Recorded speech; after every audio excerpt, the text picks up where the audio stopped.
Pearl again? Street, around the same area. Okay, cool. 3 to 5:30.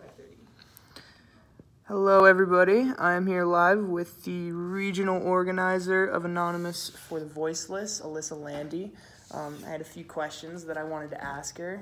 We're sitting here in the basement of Ketchum here at CU Boulder. So can you just introduce yourself a little bit? Sure, yeah. Should I look at you or should I look at the camera? You can look at me, that's fine. Sure, yeah. So my name is Alyssa Landi. I'm originally from New Jersey, and I'm a freshman at CU Boulder, and I recently came here this past August for the first time to start school here.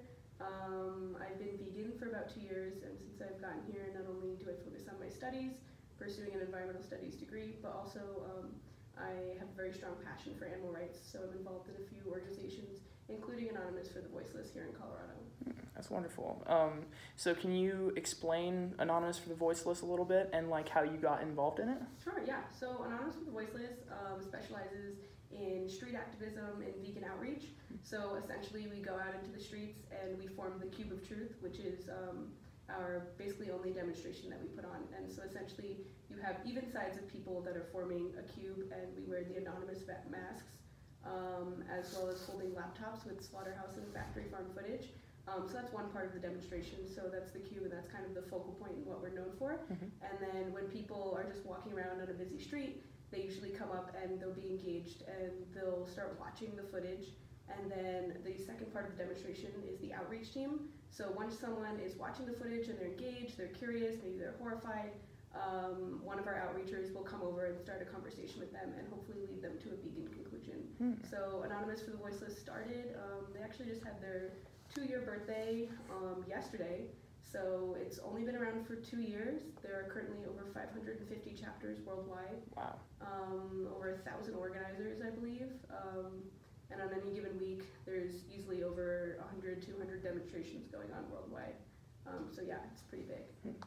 So can you explain the Anonymous masks a little bit? Why do you think that those are effective in drawing people in? Sure, yeah. So the Anonymous masks have been used since the beginning when AV started. Obviously, there are other groups that use the Anonymous masks as well, the Guy Fawkes masks.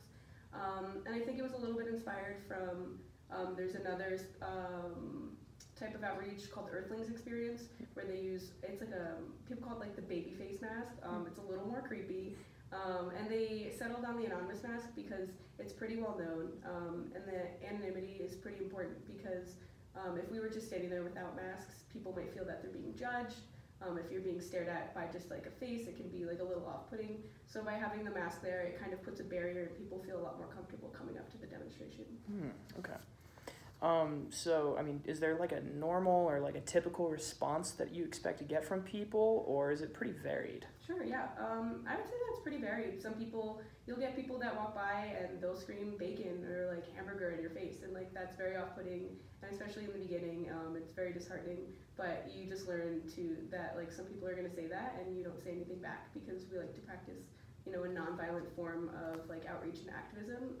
And sometimes you'll get plenty of people that will watch the footage and you have a conversation with them and they really get it. They understand, what the animals are going through. They understand that, they didn't have this knowledge before, they watched our demonstration. And then you get people who are just hard set in their ways, and, they'll just come up with every excuse and every reason why, they shouldn't become vegan, why it's okay for them to eat the flesh of an animal. So yeah, it's pretty varied, the different responses we get. So as the regional organizer, can you just tell me a little bit about how Anonymous for the Voiceless is organized, and like how you reach out to like new members, things like that? Sure, yeah. So we primarily organize through Facebook. That's like our main form of communication. When you become an organizer, you are added to like 10 different Facebook pages and groups, because AV like loves their different groups. So we have some where people submit new music choices, some where people share pictures from their demonstration. We have some just for all the organizers, all like 1,000 of us, where you can ask questions, get them answered, get feedback from other organizers saying like, hey, this isn't working for us, has anybody had this problem as well? And that's how we set up demonstrations as well, and like the event pages. So primarily through Facebook, and then I think we also try and set up email for people who don't have Facebook, which doesn't tend to be a lot of people, but there are a few stragglers, so we try and make them in the loop as much as possible. Okay. So do you look for like a certain amount of people for each cube or for each demonstration, or do you just like go with however many people you can get? Yeah, ideally I would love to have like as many people as we can get. I've been a part of cubes that have had, 5 or 6 people, and those can be great cubes, and I've been a part of cubes where we've had 100 people, and that's typically when you have like, a vegan celebrity. I did a cube in New York City, and his name's James Aspey, and he's like pretty big in the vegan movement, and he brought out like at least 70, 80 people in New York City, and that was amazing. And yeah, I think the bigger the demonstration, definitely the more powerful the impact, because when people see 40 people in a queue and then another 20, 30 people in outreach, they realize that, it's not, a few like straggler crazy vegans that are pushing an agenda. It's actually a movement of people that are compassionate and kind that just want to share this kind of information with the world. And like, so just a little bit about those people, like what do you think the anonymity adds to like what you guys do? Yeah, I think it's pretty powerful, and I think it's pretty important. Like I said, when people walk by, it would be very easy for like people to just look around and feel judged and and feel that people are being like judgy towards them or judgmental. And also it adds a lot of professionalism to what we do. AV really likes to operate in as professional as a manner as possible. Because if we're more professional, then the public will take us more seriously. So if we have everybody wear strictly black clothing, and if you're wearing the mask, if you're looking straight in the demonstration, and everything is neat and tidy, then it definitely puts on that professional air, and the public will take us more seriously. So you guys are very formulaic in the way that you go about all the cubes. Yeah. Okay. So what would you say is the ultimate goal of Anonymous for the Voiceless? Yeah, that's a great question.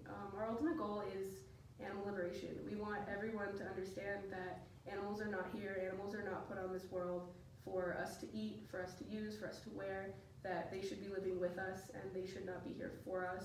And we are grown up in a society, and we're brought up to think that animals are here for us, that we are supposed to use them and we're allowed to use them. And Anonymous for the Voiceless is here to show what goes on behind the walls of factory farms and slaughterhouses, to show that animals are in pain, they can suffer, and they can feel, and we can live a happy and healthy life without using them for any means.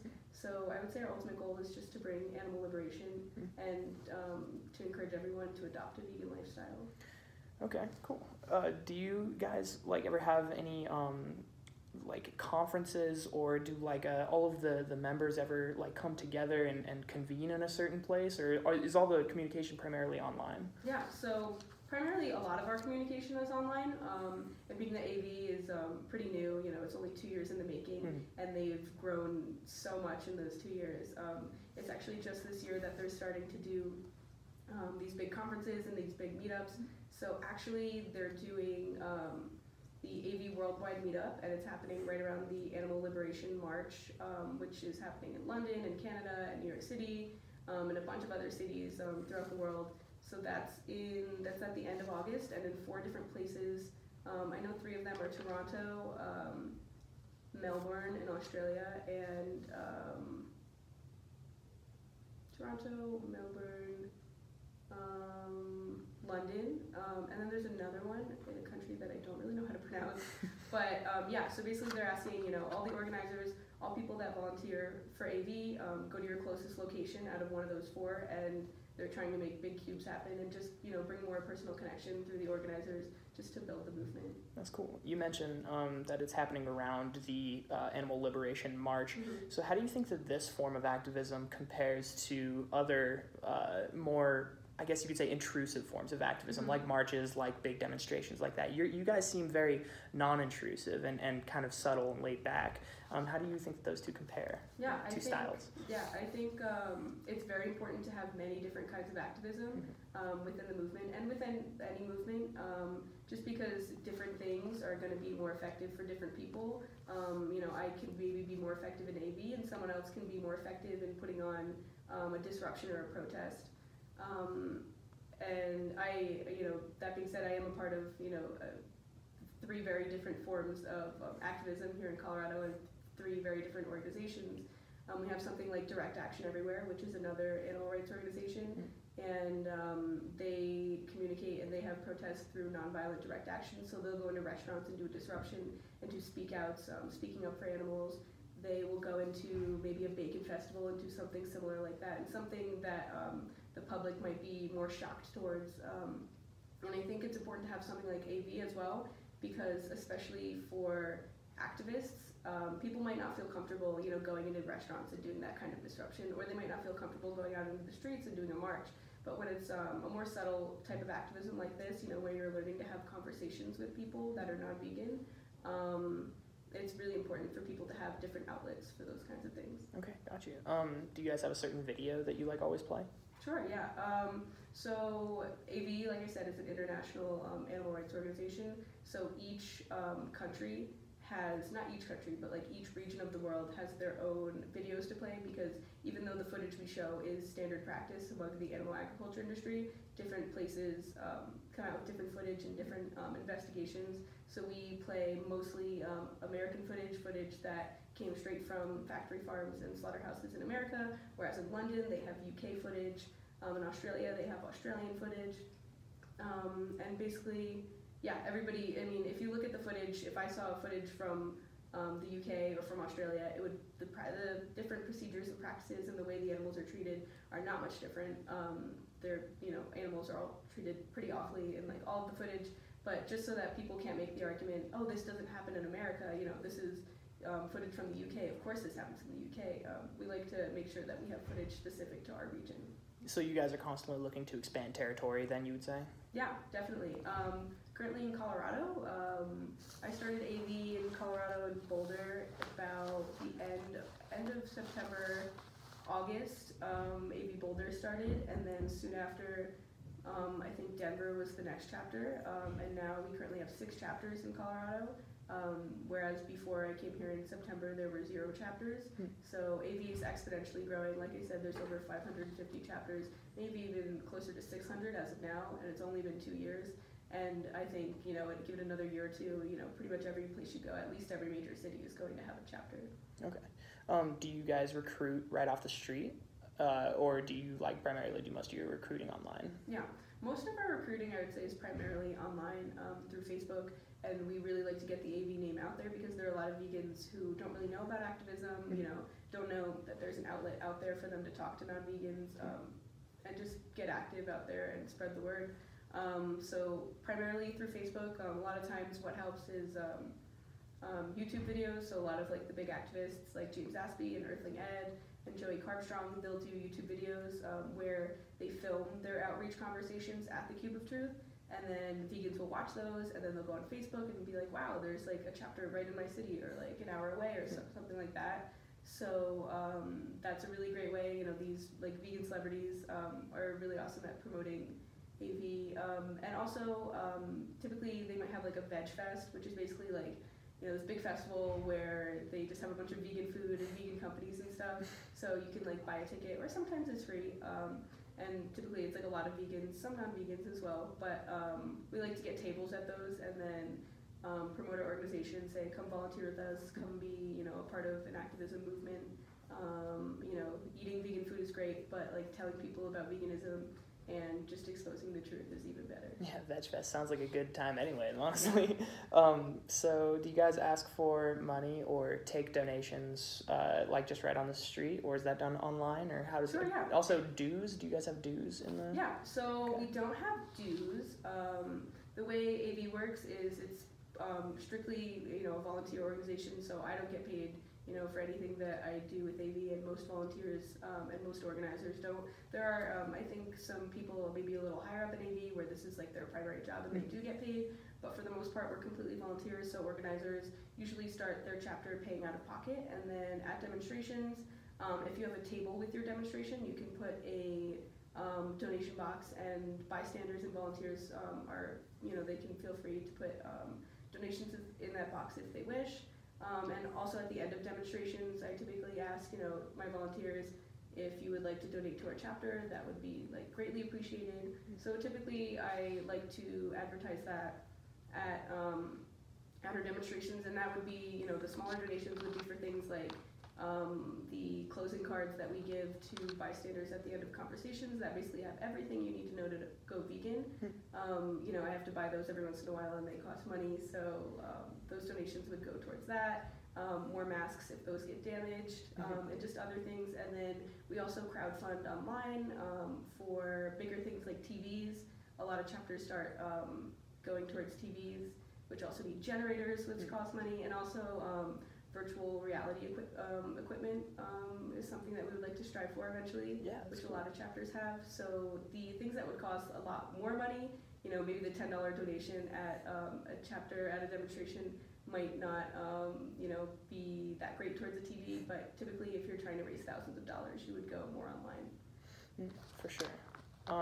So like, have you had any people become like angry about what you're doing? Like, have you had any like memorable interactions with people where they've kind of like gone off the rails, or like, you know, how's that been? Yeah, I've definitely had some experiences with people where they watch the footage or someone's having a conversation with them and it just doesn't go well. And, you know, sometimes I've seen videos as well where, you know, you happen to have a farmer walking down the street and they start watching the footage and they realize that you're basically attacking their livelihood, and they get very upset. Or you just have someone who is just a strong, you know, carnist, and they want, you know, they eat meat and they're going to continue eating meat, and they're going to make sure that you know that they're fine with eating meat and that they think it's okay. And yeah, you'll get people that will just advocate and that will, you know, hold their point till the very end and maybe scream at some of your volunteers or just be very disruptive. So typically, I make sure everyone is feeling comfortable and okay, and, you know, everybody's feeling safe, and I just ask them to leave. We've never had to call the police on anybody. Usually, you know, people do make their way out of there when you're saying, you know, please leave if you're disrupting our event. But yeah, there are people that get very defensive because it's something that we've been conditioned to think is normal since we've been, you know, young, since we've been babies. But yeah, so I've definitely had some experiences with people where they get upset. So usually if you're having a conversation with someone and they're not happy and they, you know, you can tell the conversation isn't going to go anywhere, that you're not going to get through to them, you just say, I really appreciate your time, you know, but I have to get back to my demonstration, and hopefully they respect that and they, you know, go on their way. Okay, so there is like a formula kind of in place for if things go awry. Yeah. Okay, that's good. So you were talking about things that you hand out at the demonstrations. Would you say that that's like a main part of what you guys are doing, is like handing out leaflets, or like are you more like just interested in having people come up to you? Sure, yeah. So we actually strictly we don't want a leaflet at our demonstrations. Okay. We are primarily there to have conversations with people and people that are interested. So if someone comes up to the laptop and they start watching and then they like immediately walk away, we don't really want to talk to that person. We want someone who, you know, walks up to the footage, is watching for a minute or two, and they're clearly engaged, and so that way we would go in and have a conversation with them because we know that they want to stick around and have a meaningful conversation.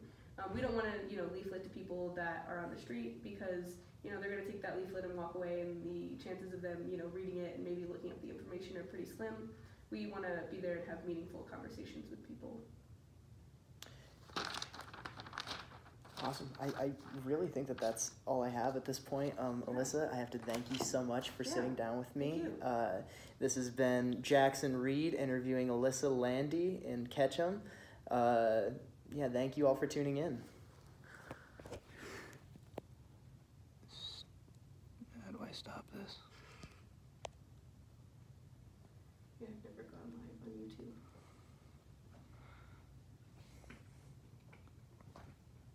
Okay,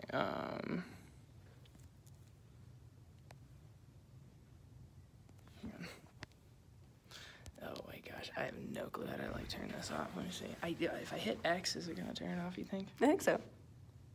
Oh my gosh, You don't want to like lose it. Yeah, exactly. Should I say share? No, you can share it as a message that way, just in case it is gone. I think the X is